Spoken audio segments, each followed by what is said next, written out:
Jesus said to his disciples, "The Son of Man must suffer greatly and be rejected by the elders, the chief priests, and the scribes, and be killed, and on the third day be raised."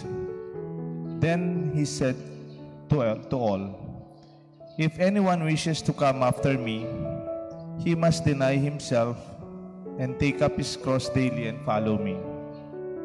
For whoever wishes to save his life will lose it. Whoever loses his life for my sake will save it.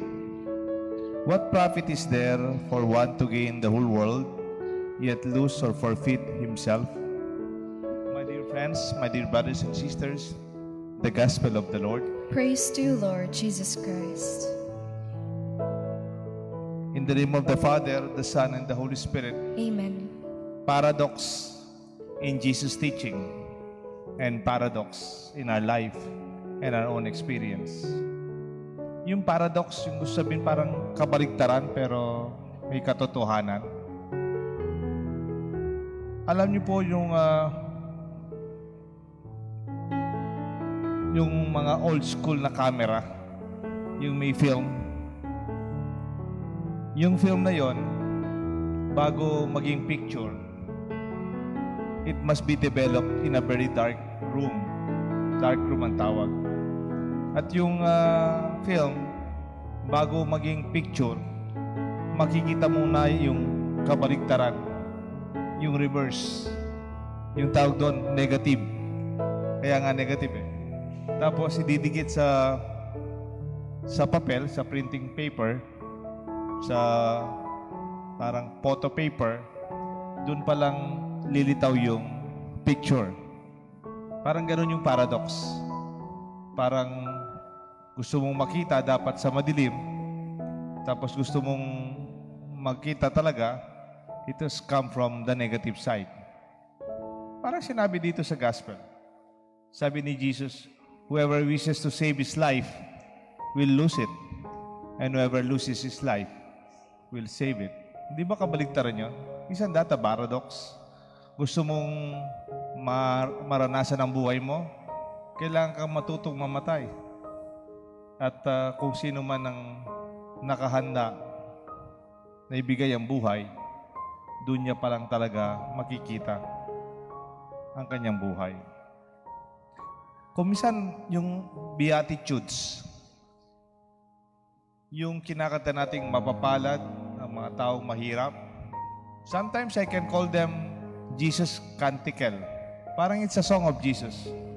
Mga paradox din ito, parang kabaligtaran din. Di ba sabi ni Jesus, "Blessed are you poor." Makakapilan pa po maging nuwan na rin pakakalulu. And yet Jesus said, "Blessed are the poor, for the kingdom of God is yours. Blessed are you or those who are hungry, you will be satisfied. Blessed are those now weeping, you will laugh." Para bang kabaligtaran, kayong mga umiyak ngayon, darating ang panahon, kayo rin naman ang tatawa. Yung mga nagugutom, darating panahon, mabubusog din kayo. Kayong mahirap, darating panahon makikita nyo, sa inyo ang kaharian ng Diyos. Mga kabaligtaran pero may katotohanan. Ako, may kapatid na may sakit na madalas kong kinukwento sa inyo. Pangalan niya Bob Ryan Galang. Si Ryan, binibiro ko siya. Parang may nagda-dialysis siya, may sakit siya, malaki yung gastos niya sa gamot. Nagda-dialysis siya 3 times a week. Umpisa ng dialysis niya alas 4 ng madaling araw.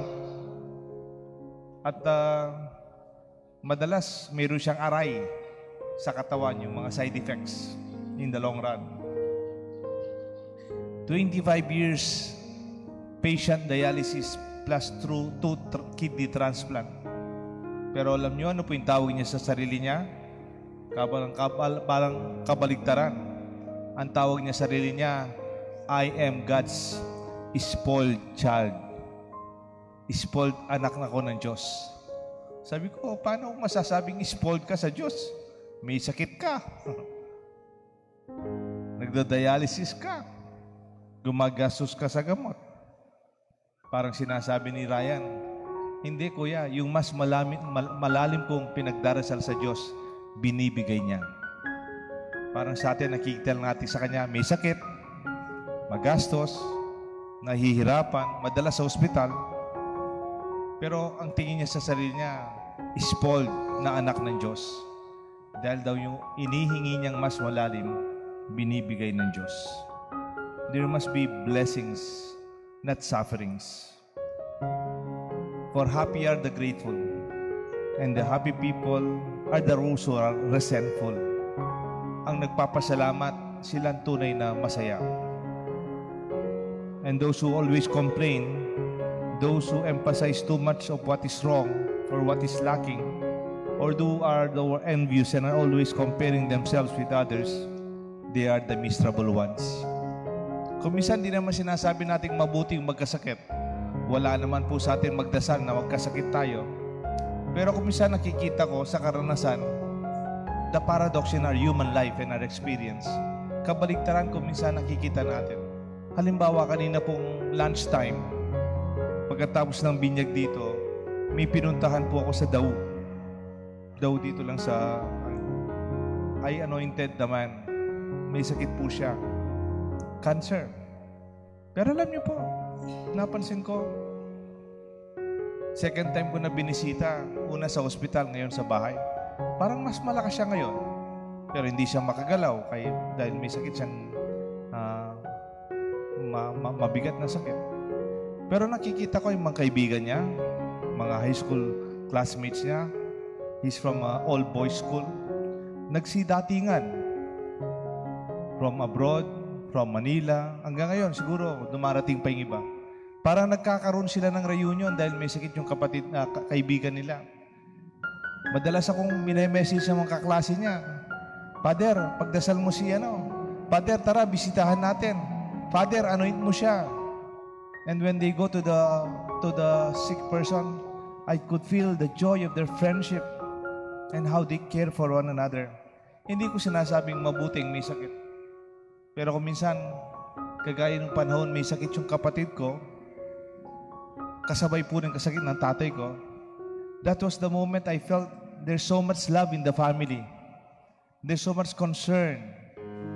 Parang paradox, di ba?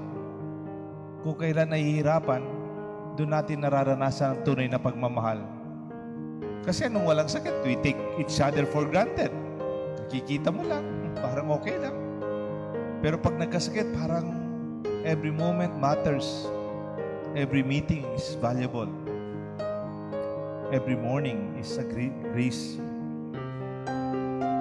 Just what Jesus showed a new way of seeing blessings from the paradox of His teaching. Even Mama Mary is her own canticle. She's saying, my spirit rejoices in God, my Savior. He has looked upon His lowly servant. Paano ba yun? Paano siya nagpapasalamat? Siya abang lingkod ng Panginoon. Siya mahirap lamang, pero nagpapasalamat pa rin. Even in John chapter 12, there's this paradox mentioned. Amen, I say to you, unless a grain of wheat falls into the ground and dies, it just remains as a wheat. But if it dies, it produces much fruit.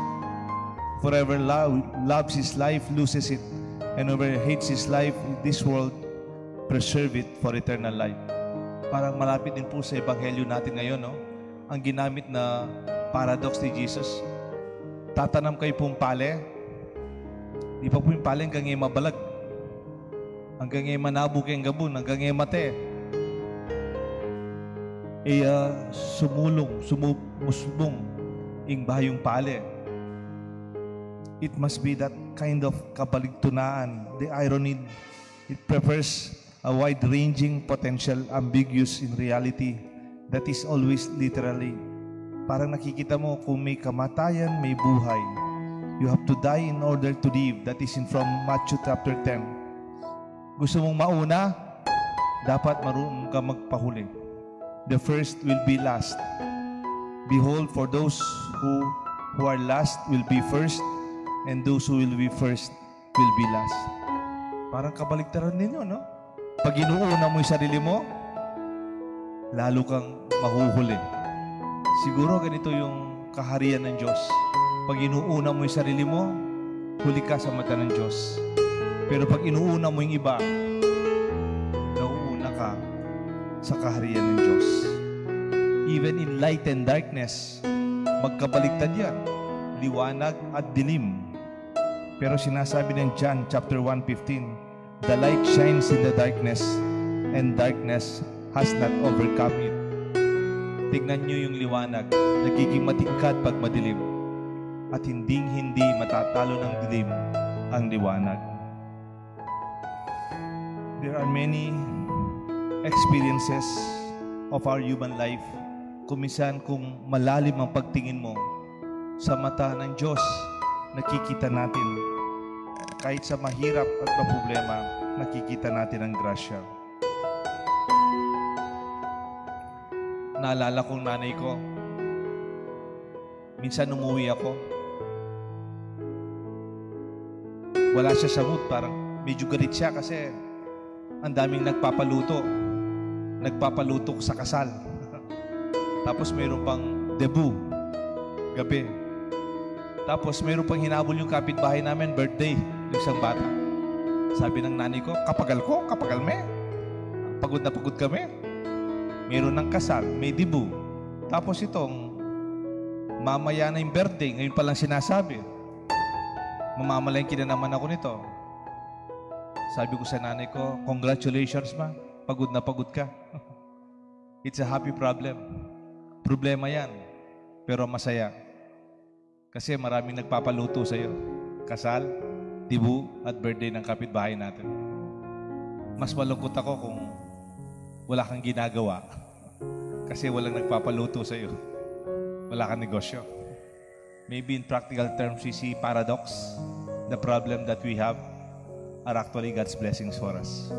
Sana maging mas malalim ang pagtingin natin sa mga nararanasan sa araw-araw. May God bless us all. The Father, the Son, and the Holy Spirit. Amen.